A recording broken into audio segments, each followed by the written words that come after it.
ഹരേ കൃഷ്ണ. എല്ലാവർക്കും മാധവത്തിലേക്ക് സ്വാഗതം. കഥയൊക്കെ എല്ലാവർക്കും ഇഷ്ടപ്പെടുന്നുണ്ടോ? എല്ലാവരും കേൾക്കുന്നൊക്കെയുണ്ട്. നമ്മൾ ഈ നവരാത്രി തുടങ്ങിയപ്പോൾ മുതൽ ഭഗവാൻ പരമശിവൻ്റെ കഥകളും മഹാദേവിയുടെ കഥകളും വേലായുധ സ്വാമിയുടെ കഥകളുമാണ് കൂടുതലായും പറയുന്നത്. കാരണം എന്താണ്? നവരാത്രി സമയത്ത് നമ്മൾ മഹാദേവിയെ പ്രാർത്ഥിക്കേണ്ടതായിട്ടുണ്ട്. ദേവിയുടെ പല പല രൂപങ്ങളാണ് പ്രാർത്ഥിക്കുന്നത്. അതുകൊണ്ടാണ് ആ സമയത്ത് നമ്മൾ ഈ കഥകൾ പറയുന്നത്. അതുകൊണ്ട് ആ കഥകളൊക്കെ എല്ലാവരും കേൾക്കണം. എങ്കിൽ മാത്രമേ നമുക്കൊരു ദൈവികമായ ഒരു ചിന്ത നമ്മുടെ മനസ്സിലേക്ക് ഉണ്ടാവുകയുള്ളൂ. പലർക്കും ഇതുപോലുള്ള പുസ്തകങ്ങൾ വായിക്കുന്നതിന് സമയം കിട്ടാറില്ല. അതുകൊണ്ടാണ് ഞാൻ ഈ കഥകളൊക്കെ പറയുന്നത്. നിങ്ങൾക്ക് സമയവും സൗകര്യവും ഒക്കുമ്പോൾ ഇതൊക്കെ വീണ്ടും വീണ്ടും കേൾക്കുകയും ചെയ്യാമല്ലോ. അതുകൊണ്ട് ശ്രീ പാർവതീദേവിയുടെ അവതാര കഥയും അതിനുശേഷമുണ്ടായ കാര്യങ്ങളും ഭഗവാൻ വേലായുധ സ്വാമി എന്തിനു ജനിക്കണം എന്നുള്ള ആ ഭാഗവും അതുപോലെ മഹാദേവൻ തൃക്കണ്ണു തുറന്ന് കാമദേവനെ ദഹിപ്പിക്കുന്ന ഭാഗവും നമ്മൾ പറഞ്ഞു കഴിഞ്ഞു. ആ ഭാഗങ്ങളൊക്കെ എല്ലാവരും കേൾക്കണം, വീണ്ടും വീണ്ടും കേൾക്കണം. എന്നാൽ മാത്രമേ നമ്മുടെ മനസ്സിലേക്ക് അത് ആഴത്തിൽ പതിയുകയുള്ളൂ. കാരണം ഈ കലിയുഗത്തിൽ ഭഗവാന്റെ കഥകൾ പറയുന്നതും കേൾക്കുന്നതും പ്രചരിപ്പിക്കുന്നതും ഭഗവാന് ഏറ്റവും കൂടുതൽ ആനന്ദം നൽകുന്നു. അങ്ങനെ ചെയ്യുന്നവരോട് ഭഗവാൻ ഏറ്റവും കൂടുതൽ പ്രസാദിക്കുന്നു. അക്കാര്യം നിങ്ങൾ മനസ്സിൽ വെക്കുക. അതുപോലെ സബ്സ്ക്രൈബ് ചെയ്യാതെ കാണുന്നവരുണ്ടെങ്കിൽ സബ്സ്ക്രൈബ് ചെയ്യുക. തൊട്ടപ്പുറത്തുള്ള ഓൾ എന്ന ആ ബട്ടൺ അത് പ്രസ് ചെയ്യണം. എങ്കിൽ മാത്രമേ എല്ലാ നോട്ടിഫിക്കേഷൻസും കിട്ടുകയുള്ളൂ. അതുപോലെ ഈ കഥകളൊക്കെ ഇഷ്ടപ്പെടുന്നുണ്ടെങ്കിൽ നിങ്ങളുടെ പ്രിയപ്പെട്ടവർക്കായി ഈ കഥകൾ ഷെയർ ചെയ്ത് കൊടുക്കുകയും ചെയ്യണം. ഷഷ്ടിവ്രതത്തിൻ്റെ വീഡിയോ ഇട്ടിരുന്നു, അതും എല്ലാവരും കാണണം. വളരെ പ്രത്യേകതയും പുണ്യവുമായ ഷഷ്ടിയാണ് ഇപ്പോൾ വരുന്നത്. ഇനി നമുക്ക് കാമദേവനെ ഭഗവാൻ ദഹിപ്പിച്ചതിന് ശേഷമുള്ള ഭാഗം നോക്കാം. രതീദേവി ഭർത്താവിന് വേണ്ടി തപസ് ചെയ്യുന്നത് വരെയാണ് നമ്മൾ കഴിഞ്ഞ ദിവസം പറഞ്ഞു നിർത്തിയത്. കഥയിലേക്ക് കടക്കാം. ഹരേ കൃഷ്ണ.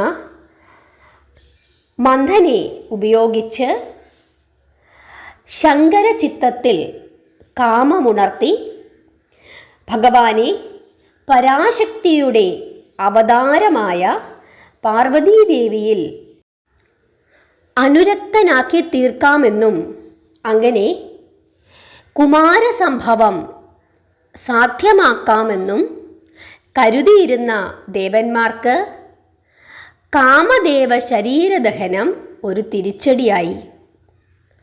സ്വാർത്ഥലാഭത്തിനു വേണ്ടി അവിഹിത മാർഗങ്ങൾ തേടുന്നവർ ആരായാലും സർവേശ്വര സന്നിധിയിൽ അവർക്ക് മൃത്യു തന്നെ വിധി.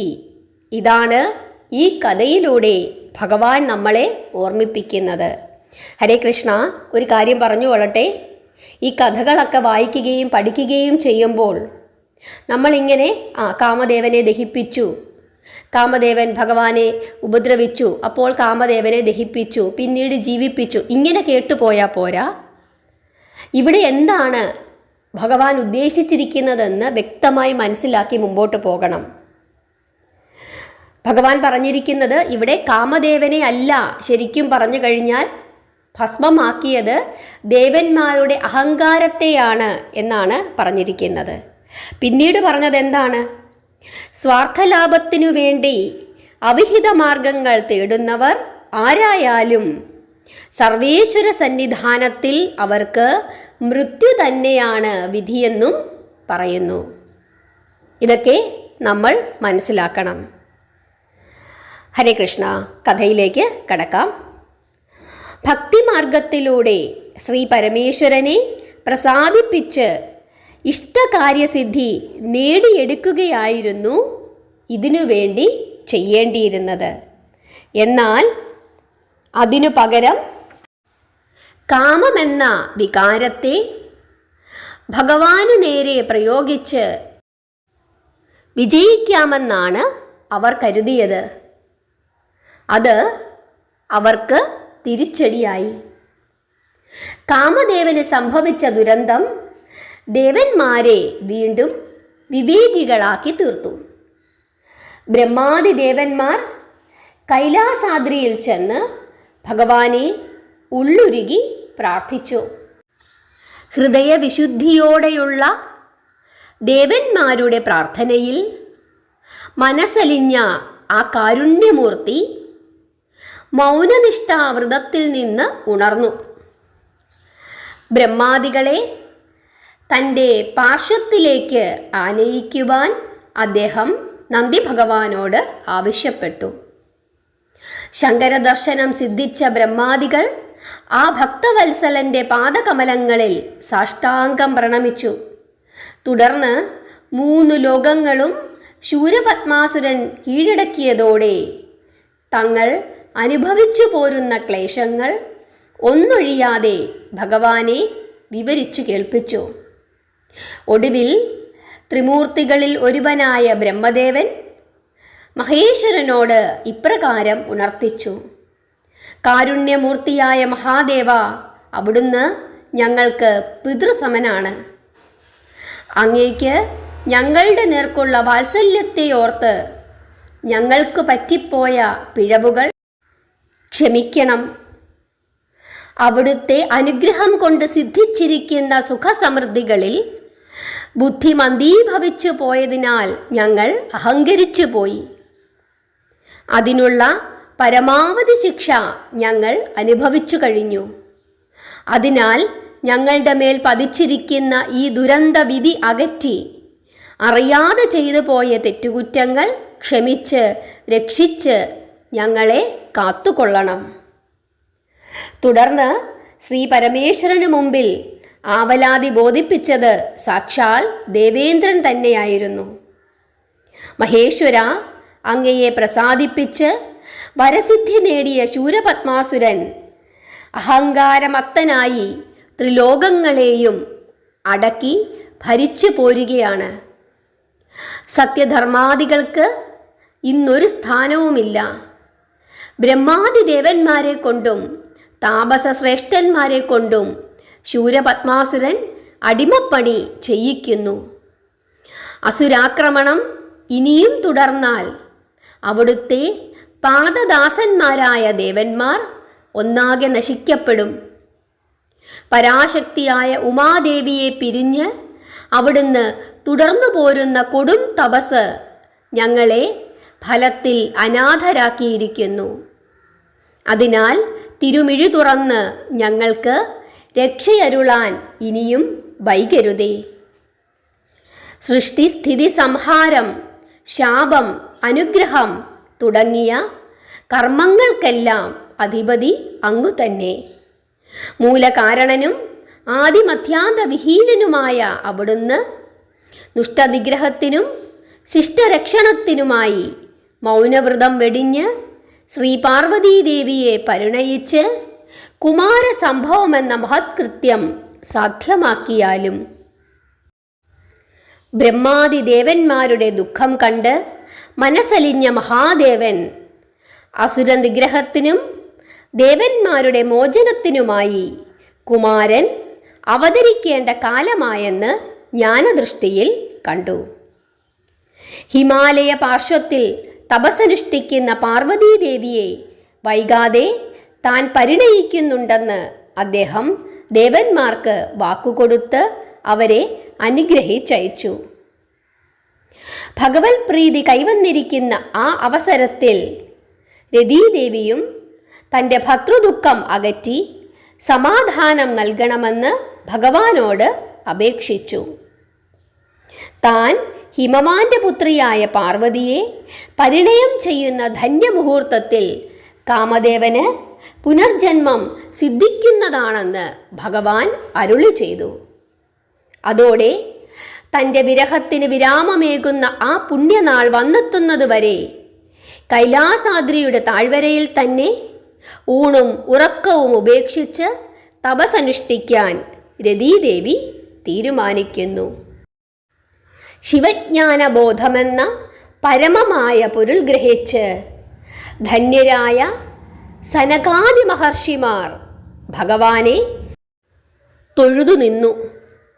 തപോനിഷ്ഠയിൽ നിന്നുണർന്ന ശ്രീ പരമേശ്വരൻ സനകാദി മഹർഷിമാരെ അനുഗ്രഹിച്ച് യാത്ര അയച്ച ശേഷം ദേവഹിതാർത്ഥം ഹിമാലയത്തിലേക്ക് പുറപ്പെടാൻ ഒരുങ്ങി. തന്നെ പതിയായി ലഭിക്കണമെന്നാഗ്രഹിച്ചുകൊണ്ട് അവിടെ തപസ്സനുഷ്ഠിക്കുന്ന പാർവതീദേവിയെ കാണുന്നതിന് ഭഗവാൻ പുതിയൊരു വേഷം ധരിച്ചുകൊണ്ടാണ് യാത്രയായത്. ജടാമുടികൾ വെടിഞ്ഞും നെറുകയിൽ കുടുമ ധരിച്ചും പുലിത്തോലുടയാടകൾക്ക് പകരം കാവ്യവസ്ത്രധാരിയായിട്ടായിരുന്നു ഭഗവാന്റെ യാത്ര. നാമ രൂപ ഭാവരഹിതനായ ഭഗവാൻ ഒരു വൃദ്ധ ബ്രാഹ്മണന്റെ വേഷത്തിൽ പൂണൂൽ ചാർത്തി ദണ്ഡും കമണ്ഡലവും കൈകളിലേന്തി ഓലക്കുടയും ചൂടി ഒരു ഊന്നുപടിയുടെ സഹായത്തോടെ മുന്നോട്ട് നീങ്ങി. പ്രപഞ്ചനാഥനായ സാക്ഷാൽ ശ്രീ പരമേശ്വരൻ്റെ ആ ലീലാവിലാസത്തിൽ പ്രപഞ്ചം പുഞ്ചിരി തൂകി.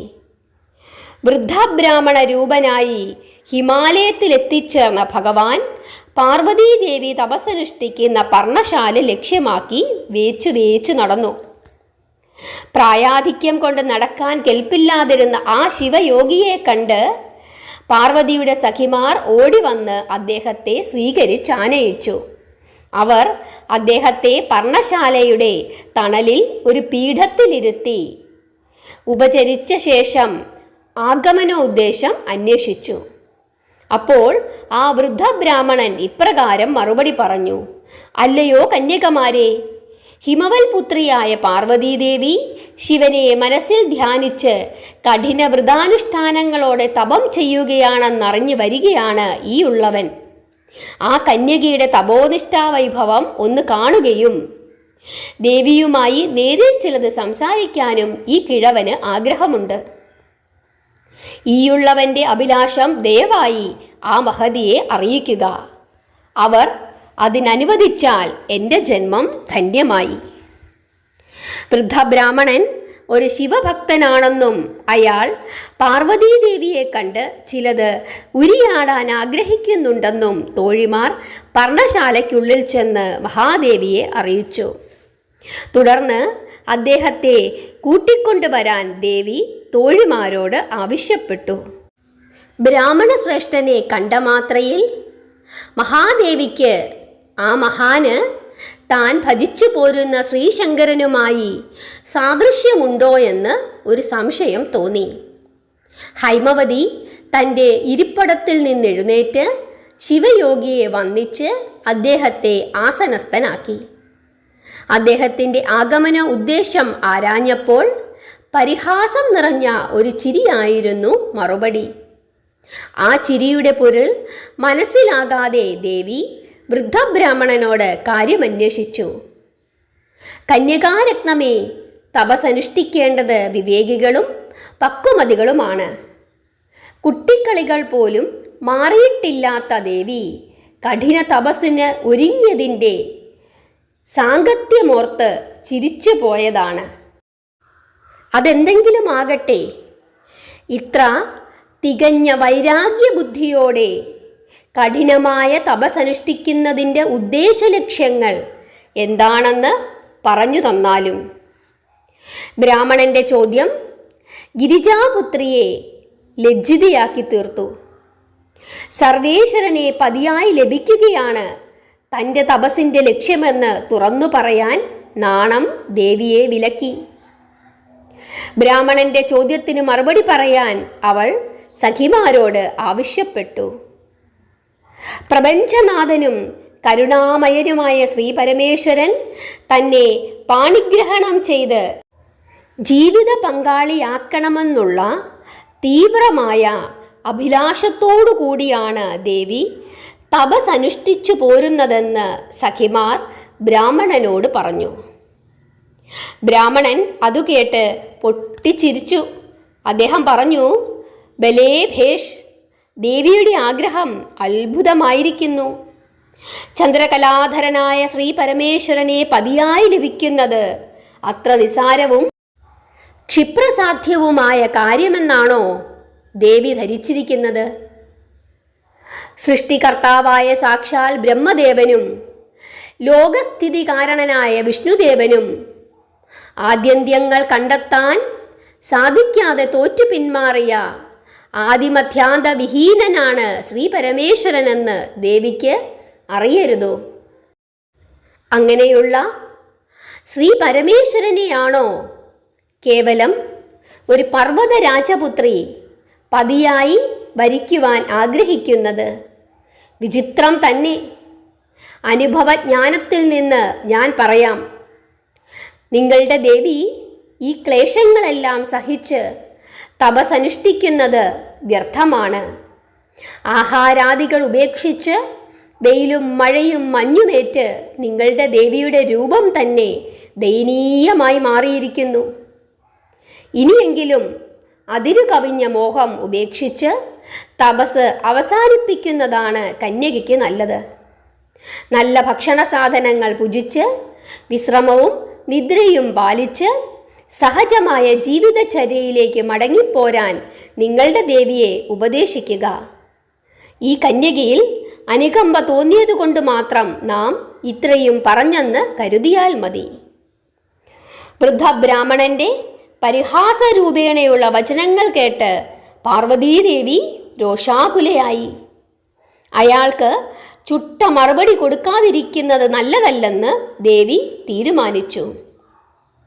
തൻ്റെ ധാർമ്മിക രോഷം മുഴുവൻ വാക്കുകളിൽ ആവാഹിച്ച് ദേവി ഇപ്രകാരം പറഞ്ഞു: ഹേ വൃദ്ധബ്രാഹ്മണ, പ്രപഞ്ചകർത്താവായ ഭഗവാനെ തപസ്സു ചെയ്ത് പ്രാണൻ വെടിഞ്ഞാൽ പോലും അത് ഈ ഉള്ളവൾക്ക് ആഹ്ലാദകരമായിരിക്കും.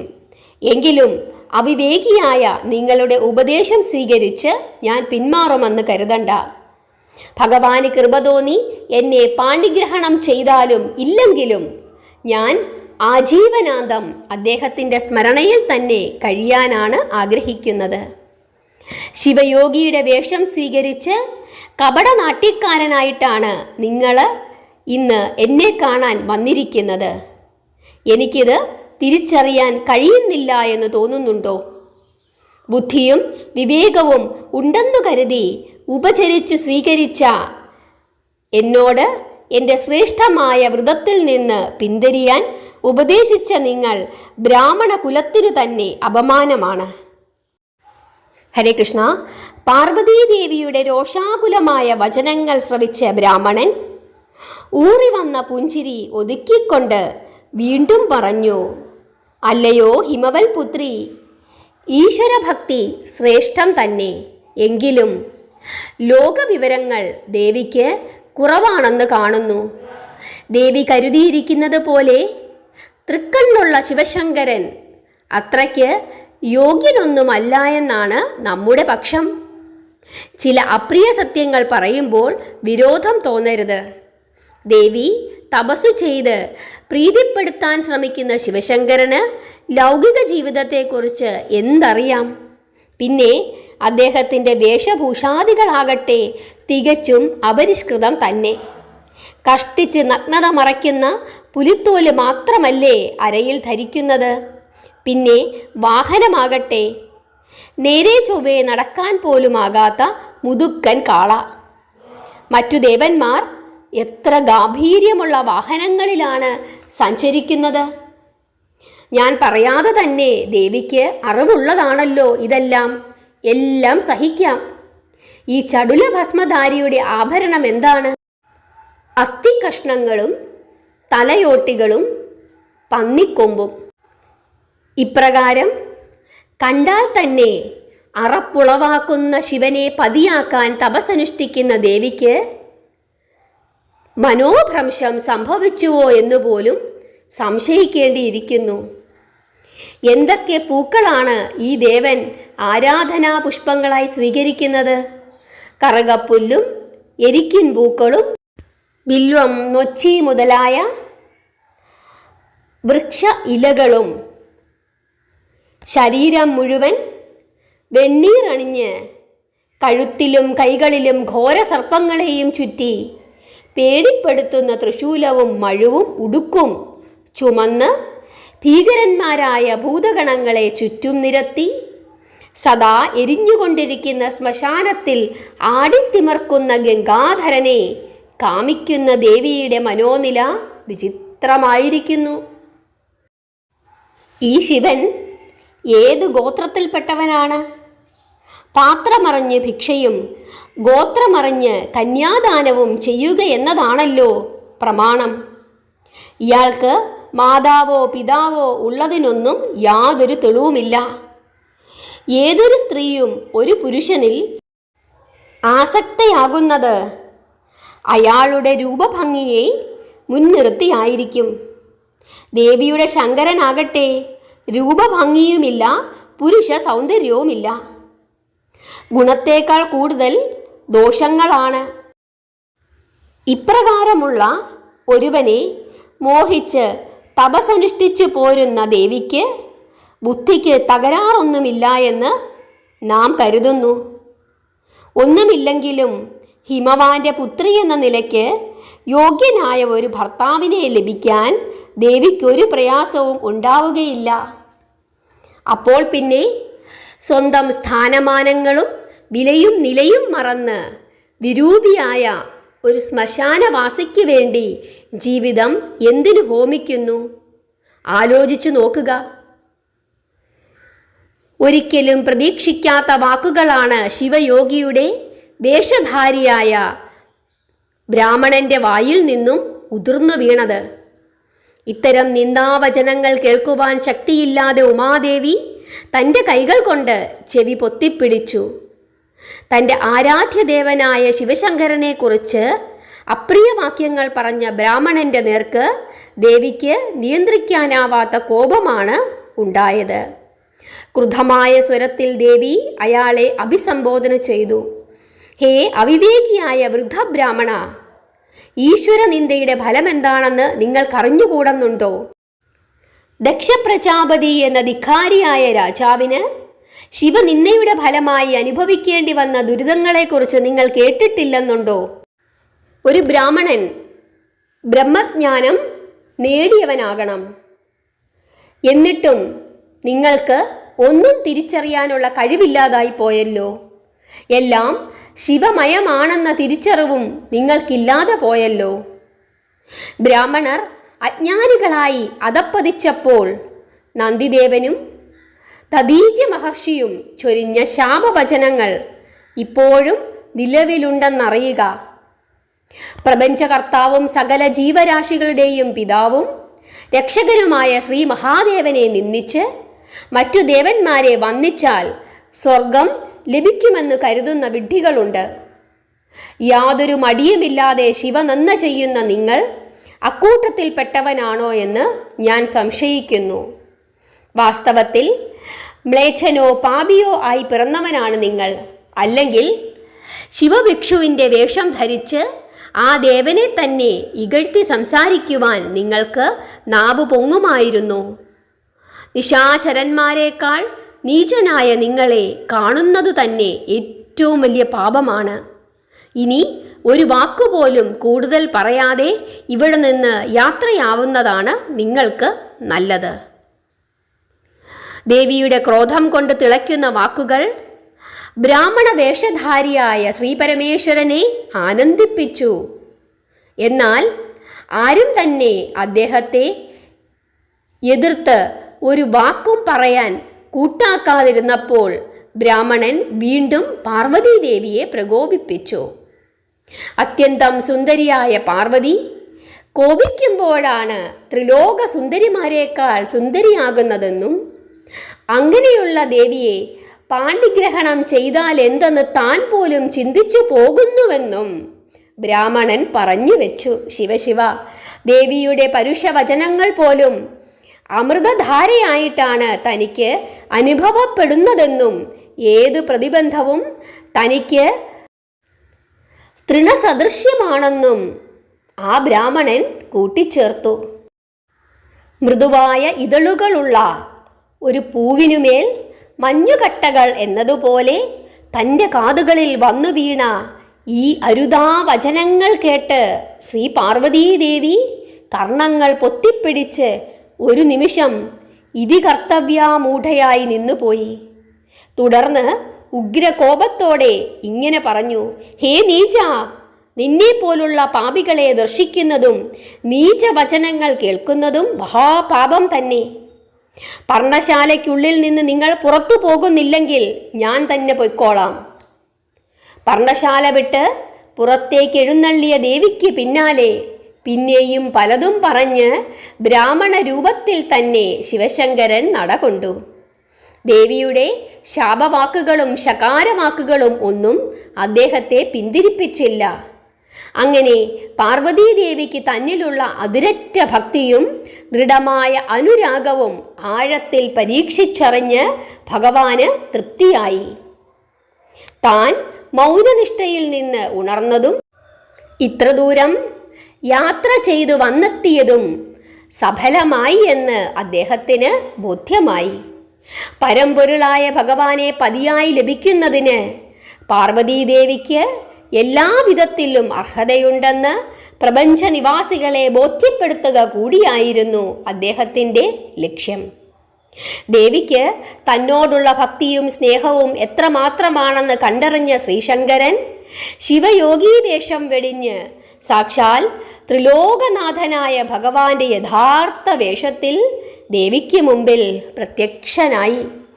ഭൂതഗണങ്ങളാൽ സേവിതനായി ഋഷഭവാഹനത്തിൽ ആരൂഢനായി തനിക്ക് മുമ്പിൽ ദർശനമരുളിയ തൻ്റെ കാമ്യപുരുഷനെ കണ്ടപ്പോൾ പാർവതീദേവിക്കുണ്ടായ വികാരത്തെ വർണ്ണിക്കാൻ വാക്കുകൾ അശക്തം തന്നെ.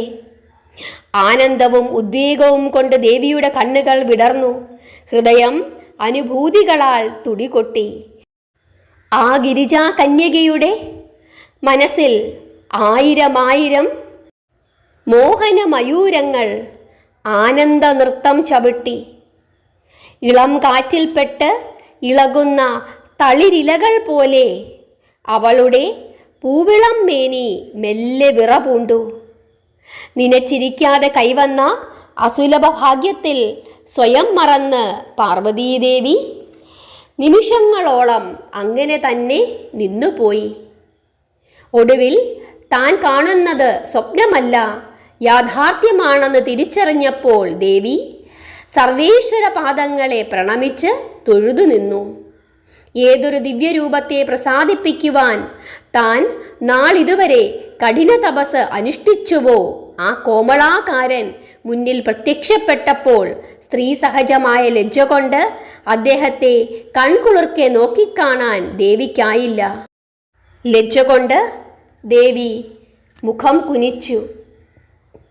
ദേവിയുടെ മനസ്സു കണ്ട മഹാദേവൻ മധുരമായി ഒന്ന് പുഞ്ചിരിച്ചു. ദേവന്റെ ശാന്തവും സൗമ്യവുമായ ഭാവം കണ്ടപ്പോൾ ദേവിക്കും ക്രമേണ സമചിത്തത വീണ്ടെടുക്കാനായി. വൃദ്ധ ബ്രാഹ്മണ വേഷത്തിൽ വന്ന് തന്നെ കബളിപ്പിച്ച ഭഗവാനെ താൻ വഴക്കു പറഞ്ഞതോർത്തപ്പോൾ ദേവി ഒരിക്കൽ കൂടി നാണിച്ചു. അറിയാതെ ദേവിയുടെ കണ്ണിൽ നിന്നും കണ്ണുനീർ പുറത്തേക്ക് പ്രവഹിച്ചു. ദേവിക്ക് കഠിനമായ ദുഃഖം തോന്നി. അറിയാതെ ചെയ്തു പോയ ദേവനിന്ദയ്ക്ക് പാർവതീദേവി മനസ്സുരുകി ഭഗവാനോട് മാപ്പിരന്നു. ദേവിയുടെ മൗനപ്രാർത്ഥന ദേവൻ കൈക്കൊണ്ടു. പ്രപഞ്ചത്തിലെ സകല ചരാചരങ്ങൾക്കും ആധാരമായിരിക്കുന്ന ശ്രീ പരമേശ്വരൻ മനസ്സുരുകി പശ്ചാത്തപിക്കുന്നവരുടെ ഏതു തെറ്റും പൊറുക്കുന്നവനാണ്. അദ്ദേഹം കാരുണ്യപൂർവം പാർവതീദേവിയെയും സമാധാനിപ്പിച്ചു. എല്ലാം അറിയുന്നവനാണെങ്കിലും ഒന്നും അറിയാത്തവനെ പോലെ അഭിനയിച്ചു പോരുന്നവനാണ് ശ്രീശങ്കരൻ. മായാബദ്ധമായ ലോകത്ത് നടക്കുന്നതെല്ലാം തന്നെ അദ്ദേഹത്തിൻ്റെ ഇച്ഛകൾ മാത്രം.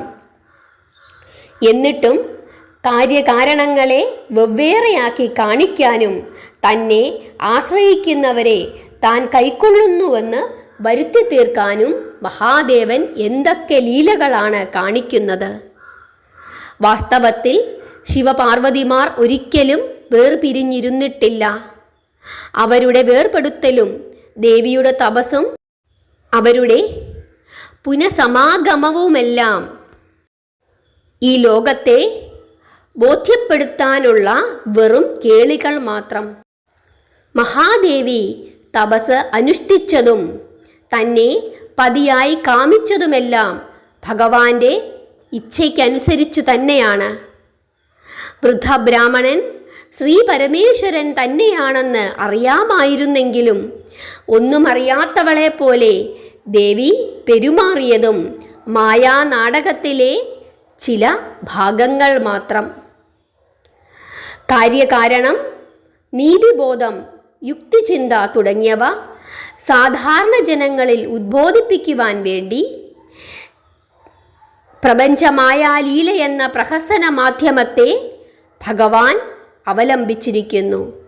അതിൻ്റെ തുടർച്ചയായി തന്നെ അഗാധ ദുഃഖം പേറി നിൽക്കുന്ന പാർവതീദേവിയെ ആശ്വസിപ്പിച്ചുകൊണ്ട് അദ്ദേഹം പറഞ്ഞു, ദേവി, അവിടുത്തെ ശാപവചനങ്ങൾ ഓരോന്നും നമ്മുടെ പാദങ്ങളിൽ അർപ്പിച്ച ഭക്തിയുടെ നറുപുഷ്പങ്ങളാണ്. നമ്മിലുള്ള അതിരറ്റ ഭക്തി, വിശ്വാസം എന്നിവ ഇവിടെ കാണിക്കുന്നു. ത്രിലോകവാസികളായ യഥാർത്ഥ ഭക്തന്മാർ നമ്മുടെ ഉദാസീനതയിൽ അക്ഷമരായി നമ്മെ വഴക്കു പറയുന്നതും വെല്ലുവിളിക്കുന്നതും നമുക്ക് ഇഷ്ടം തന്നെ. അവരുടെ കോപവും പരിഹാസവും കലർന്ന വാക്കുകൾ ഇഷ്ടമന്ത്രങ്ങളായിട്ടാണ് നാം കണക്കാക്കുന്നത്. നമ്മുടെ പത്നീപദം പ്രാപിക്കുന്നതിന് ഇനിയും അവിടുന്ന് തപസ് തുടരേണ്ടതില്ല. ദേവിയുടെ ഉറച്ച ഭക്തിയിൽ നാം സംപ്രീതനായിരിക്കുന്നു. പെട്ടെന്ന് തന്നെ നാം അവിടുത്തെ പാണിഗ്രഹണം ചെയ്യുന്നതാണ്. തപസ്സു മതിയാക്കി സമാധാനത്തോടുകൂടി സ്വവസതിയിലേക്ക് മടങ്ങിപ്പൊയ്ക്കൊള്ളുക. ഈ വിധം മൊഴിഞ്ഞിട്ട് ഭഗവാൻ ശ്രീ പരമേശ്വരൻ മറഞ്ഞു. എങ്കിലും ആ മധുരമൊഴിയുടെ അരുളും പൊരുളും ദേവിക്ക് മറക്കാൻ കഴിഞ്ഞില്ല. ജന്മസാഫല്യം കൈവന്ന നിർവൃതിയോടുകൂടി ദേവി പർവ്വത രാജധാനിയിലേക്ക് മടക്കയാത്രയ്ക്ക് തയ്യാറായി. തൻ്റെ പുത്രിക്ക് ഭഗവത് ദർശനം ലഭിച്ച വാർത്തയറിഞ്ഞ് ഹിമവാനും പത്നിയും യഥോചിതം പാർവതീദേവിയെ കൊട്ടാരത്തിലേക്ക് സ്വീകരിച്ച് കൂട്ടിക്കൊണ്ടുപോയി. ഹരേ കൃഷ്ണ. ഇന്നത്തെ കഥ നിങ്ങൾക്ക് എല്ലാവർക്കും ഇഷ്ടപ്പെട്ടോ? ഒരുപാട് കാര്യങ്ങൾ അതിനകത്ത് ഭഗവാൻ നമുക്ക് പറഞ്ഞു തരുന്നുണ്ട്. എങ്ങനെയായിരിക്കണം ഒരു ഭക്തൻ? ഭക്തനിനി എന്തെങ്കിലും ഭഗവാനോട് പറഞ്ഞാൽ ഭഗവാൻ ഇഷ്ടക്കേടുണ്ടാകുമോ? ഇല്ലേ? എങ്ങനെ ഭഗവാനെ സ്നേഹിക്കണം? എന്തൊക്കെയാണ് നശിപ്പിക്കേണ്ടത്? എങ്ങനെയാണ് ഭഗവാനെ പ്രാർത്ഥിക്കേണ്ടത്? എവിടെയാണ് ഭഗവാൻ അലിയുന്നത്? ഈ കാര്യങ്ങളൊക്കെ ഭഗവാൻ നമുക്ക് പറഞ്ഞു തരുന്നുണ്ട്. കാമദേവനെ ഭഗവാന്റെ അടുത്തേക്ക് പറഞ്ഞു വിടാൻ കാരണക്കാരനായത് ആദ്യം മഹാവിഷ്ണുവാണ്. എന്തിനാണ് മഹാവിഷ്ണു അങ്ങനെ പറഞ്ഞത്? മഹാവിഷ്ണുവിന് അറിയാം ദേവന്മാരുടെ അഹങ്കാരം നശിപ്പിക്കപ്പെടേണ്ടതായിട്ടുണ്ട്. അവരാകെ വലഞ്ഞിരിക്കുകയാണ്. എങ്കിലും കുറച്ച് അഹങ്കാരം അവരുടെ മനസ്സിലുണ്ട്. ആ അഹങ്കാരം മാറ്റേണ്ടത് ആവശ്യമുണ്ട്.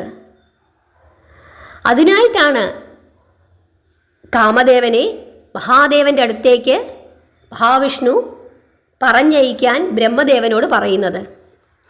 അത് കേട്ടുടനെ തന്നെ മറ്റൊന്നും ചിന്തിക്കാതെ ശരി ഇപ്പം തന്നെ അയച്ചേക്കാം എന്ന രീതിയിൽ പറഞ്ഞയക്കുകയാണ്. എന്നാൽ അവർ ചിന്തിച്ചില്ല, അങ്ങനെ ചെയ്യാൻ പാടുണ്ടോ എന്ന് ചിന്തിക്കാനുള്ള ഒരു ബോധം ദേവന്മാർക്കുണ്ടായില്ല. അതാണ് അവരുടെ മനസ്സിലെ അഹങ്കാരം. നമ്മളോട് ഒരാൾ പറയുകയാണ്, നമ്മുടെ അധ്യാപകനെ ഇങ്ങനെ ചെയ്തല്ലോ, അധ്യാപകനെ എന്തെങ്കിലുമൊക്കെ പറഞ്ഞേക്കൂ, അതല്ലെങ്കിൽ നമ്മുടെ അച്ഛനോടും അമ്മയോടും ഇതേ രീതിയിൽ അങ്ങ് സംസാരിച്ചേക്കൂ, ബന്ധുക്കളോട് അങ്ങനെ പറഞ്ഞേക്കൂ എന്നൊക്കെ അങ്ങ് പറയും.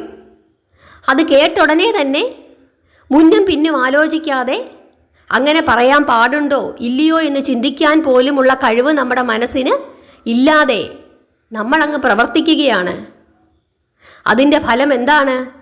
തീരാദോഷം അപ്പോൾ അഹങ്കാരം അവിടെ അവരുടെ മനസ്സിലുണ്ട് എന്ന് ശ്രീഹരി വിഷ്ണുവിന് മനസ്സിലാകുന്നു. ആ അഹങ്കാരം നശിപ്പിക്കപ്പെടേണ്ടത് അത്യാവശ്യമാണെന്ന് ഭഗവാന് മനസ്സിലാകുന്നു. അതുകൊണ്ടാണ് ഭഗവാൻ ഇങ്ങനെയൊരു ലീല ആടിയത്. ആ അഹങ്കാരം മഹാദേവൻ ഇല്ലാതാക്കി കൊടുക്കുകയും ചെയ്യുന്നു. മറ്റു പല സന്ദർഭങ്ങളിലും ഭഗവാൻ ശ്രീഹരി വിഷ്ണു ദേവന്മാരുടെ അഹങ്കാരം തീർത്തു കൊടുത്തിട്ടുണ്ട്.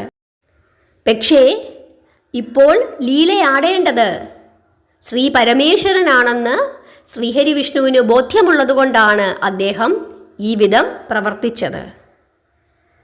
എല്ലാം ഒരു ശക്തിയുടെ വിവിധ രൂപങ്ങളും ഭാവങ്ങളുമാണെന്ന് മനസ്സിലാക്കി നമ്മുടെ സനാതനധർമ്മത്തെ അതിൻ്റേതായ രീതിയിൽ ഉൾക്കൊണ്ട് പ്രാർത്ഥിച്ച് മുമ്പോട്ട് പോയാൽ എല്ലാവിധ ഐശ്വര്യങ്ങളും നമുക്കുണ്ടാകും. ഓരോ കഥയും കേൾക്കുമ്പോൾ അതിലടങ്ങിയിരിക്കുന്ന അന്തസത്ത എന്താണെന്ന് മനസ്സിലാക്കി പ്രാർത്ഥിച്ച് മുമ്പോട്ട് പോവുകയാണ് നമ്മളുടെ ഓരോരുത്തരുടെയും ഉത്തരവാദിത്വം. എല്ലാവർക്കും കഥ മനസ്സിലായെന്ന് വിചാരിക്കുന്നു. ബാക്കി ഭാഗം നമുക്ക് അടുത്ത ദിവസം നോക്കാം. എന്നും മാധവത്തിൻ്റെ കൂടെ ഉണ്ടാകണം. കഥകൾ പറഞ്ഞും പ്രചരിപ്പിച്ചും കേട്ടും നമുക്ക് മുമ്പോട്ട് പോകാം. ഹരേ കൃഷ്ണ.